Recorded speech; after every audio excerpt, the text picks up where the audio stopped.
आज पूरे जयपुर में इंटरनेट बंद है। इस इंटरनेट बंद होने की सबसे बड़ी वजह है जयपुर विकास प्राधिकरण की ओर से की जाने वाली कार्रवाई। दरअसल आज जीडीए की ओर से एक बड़ी कार्रवाई की जा रही है, जहां पर मालवीय नगर क्षेत्र के नंदपुरी और आसपास के क्षेत्रों में अवैध अतिक्रमण हटाया जा रहा है। पिछले कुछ दिनों से ये अतिक्रमण की कार्रवाई चल रही है, लिहाजा आज ये कार्रवाई इसलिए महत्वपूर्ण हो चली है और इंटरनेट सेवाओं को इसलिए बाधित किया गया है क्योंकि इन जगहों पर जहां अतिक्रमण हटाया जा रहा है वहां पर 5 धार्मिक स्थल आते हैं, जिसमें एक मजार है, एक मस्जिद है और एक धर्मशाला के अलावा 2 मंदिर बताए जा रहे हैं।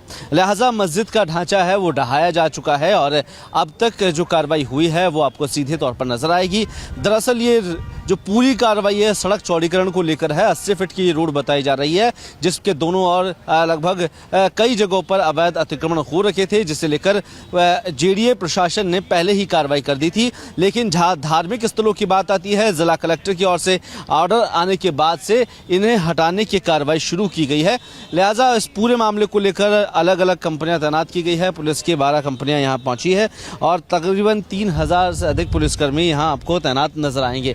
सीधे तौर पर आप पीछे देखेंगे तो मस्जिद का वो ढांचा आपको ढहा हुआ दिखाई देगा, जो पिछले कुछ दिनों पहले यहाँ नोटिस चस्पा किए थे, लेकिन जिला कलेक्टर के आदेश के बाद इसे अब ध्वस्तीकरण का काम किया जा रहा है। लेकिन सबसे बड़ा सवाल यही कि आखिरकार इस पूरे मामले को लेकर जब नगर निगम प्रशासन की ओर से ये तमाम व्यवस्थाओं को देखा गया तो अवैध अतिक्रमण को आखिर बढ़ावा कैसे मिला, क्योंकि ये बिल्डिंग ऐसा नहीं कि आजकल में बन गई, लेकिन लंबे समय से इस तरह की कार्रवाइयाँ जयपुर में होती आ रही है। लेकिन इन जो अवैध निर्माणों को लगातार बढ़ोतरी मिल रही है, आखिरकार किसकी शय पर ये पूरा काम हो रहा है। सबसे बड़ा सवाल आखिरकार कि सरकार जब ऐसे ढांचों को ढहाने का काम करती है तो कहीं ना कहीं एक अशांति फैलने का डर रहता है। इस वजह से पूरे जयपुर शहर के अंदर 24 घंटे के लिए इंटरनेट सेवाओं को बंद कर दिया गया है। लेकिन अब सबसे बड़ी बात यह है कि इस पूरे मामले को लेकर आप देखेंगे कि लगातार पुलिस की जो कार्रवाई है आपको सीधे तौर पर यहाँ पर बड़े स्तर पर नजर आएगी। दूर तक यहाँ बैरिकेडिंग की गई है। बगल में आपको नजर आएगा कि मालवीय नगर का जो मुख्य जुड़ता हुआ रोड है वो यहाँ से सटा हुआ था। अक्सर यहाँ ट्रैफिक की व्यवस्थाओं का सवाल खड़ा हो जाता था, इस वजह से अब यहाँ पर व्यवस्थाओं को दुरुस्त करने के लिए चीज़ें ठीक की जा रही है। लेकिन लोगों को इस पूरी कार्रवाई से दूर रखा गया है। पूरे क्षेत्र के अंदर धारा 144 लगाई गई है।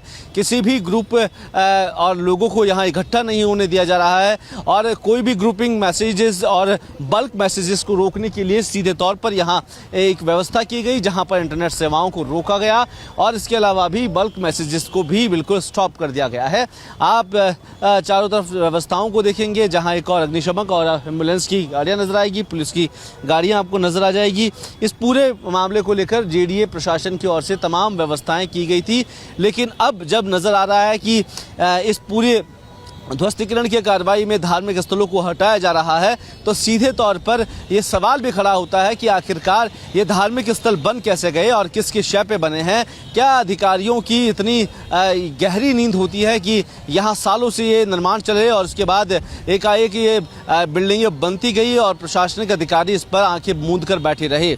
और पूरे प्रकरण को लेकर जीडीए प्रशासन ने नोटिस चस्पा किए थे, लेकिन अब उन लोगों का क्या है जो अपनी गाड़ी कमाई यहाँ लगाकर पूरे प्रकरण को लेकर अब तक कहीं ना कहीं परेशान होते नजर आए हैं। इससे पहले हमने आपको तस्वीरें दिखाई जहां पर लोग कहीं ना कहीं घरों से बाहर निकलने को मजबूर हो गए। कई जगहों पर सीधे तौर पर कार्रवाई से लोग प्रभावित हुए हैं, लेकिन धार्मिक स्थलों को हटाने के लिए जब हमने देखा कि बड़े स्तर पर आपको ये कार्रवाई नजर आएगी और सीधे तौर पर यह कहे कि मालवीय नगर की इस व्यापक व्यवस्थाओं को देखते हुए और ट्रैफिक की व्यवस्थाओं को देखते हुए यहाँ पर चाक चौबंद व्यवस्थाएं की गई है। पीछे आपको डंपर नजर आएंगे, इन्हीं डंपरों से इन मस्जिद के ढाए हुए हिस्से का मलबा यहाँ से पहुँचाया जा रहा है, जिसे सीधे तौर पर डंपिंग किया जा रहा है। और अब मंदिर जहां पर मस्जिद को ध्वस्तीकरण का काम चल रहा है, प्रशासनिक स्तर पर ये पूरी व्यवस्थाओं को लेकर कहा जा रहा था शुरू से, लेकिन अब जब पूरी कार्रवाई की जा चुकी है उसमें आपको नजर आएगा कि आखिरकार क्यों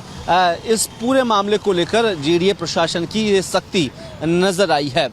कैमरा पर्सन नरेश के साथ कुलदीप, रिपोर्ट भारत, जयपुर।